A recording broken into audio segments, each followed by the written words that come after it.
गया करे आया आहियूं, हाणे पोइ न खारायूं। अरे तूं खाराईंदो त छा नुक़सानु पवंदो छा? गया खां पोइ न खाराइबो आहे। वरी कोई चए बद्रीनाथ खां पोइ न खाराइबो आहे। भई पोइ नियाणियुनि खे त खाराए। अरे भई तूं खाराईंदे तोखे कमु ईंदई, भले तुंहिंजे पीउ खे मिले न मिले, तुंहिंजे ॾाॾे खे मिले न मिले, तोखे त मिलंदई। पर जेको बिना श्रद्धा जे कबो पाण खे बि न मिलंदो आहे ऐं ब्राह्मण खे बि स्वीकार न थींदो आहे ऐं असांजा पितर बि न वठंदा आहिनि। इन करे जेकी कजे उहो श्रद्धा सां कजे। जेतिरी श्रद्धा एतिरो फल। बिना श्रद्धा जे कमु थींदो न आहे।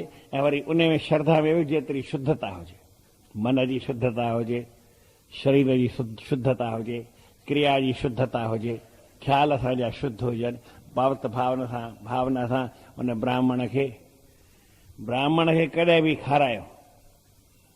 हेतिरा कुल आहिनि असांजा, हेतिरा वॾा आहिनि, सभिनी खे मिड़ई सुख सां उहो मिले त जेतिरी श्रद्धा सां केरु खाराईंदो ओतिरा उन कुलनि खे ओतिरो मिलंदो।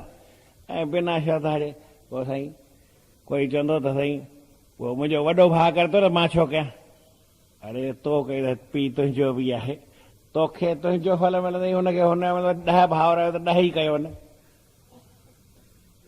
पर पुट जे पुठियां माण्हू लख रुपया ख़र्च करे, लख जी जॻह ते जेकी हुजेसि त मां लख में करोड़ बि अची आहे, पर पीउ जे करे बीमारीअ में जीअरे या श्राद्ध में जेकर 500 रुपया बि साईं अची वञनि ख़र्च त माण्हू खे ॾाढा ॻरा लॻंदा आहिनि।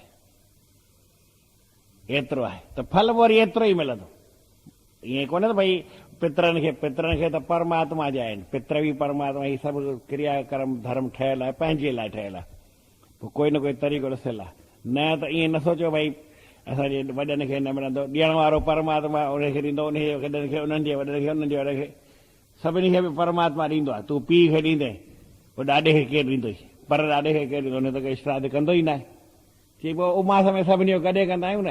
हाणे हेॾा तुंहिंजा 1000 पीढ़ियूं थियूं, तूं खाराईंदे हिकु ॼणे खे रोटी, उहो घणा ॼणा खाईंदा 1000 मां? परमात्मा सभिनी पालना करे थो। तोखे जेकर पंहिंजी श्रद्धा सां करणो आहे, तोखे पंहिंजो जीवन ठाहिणो आहे त तूं श्रद्धा सां कर। इन जी ॻाल्हि हिकिड़ी सम्झ जी आहे।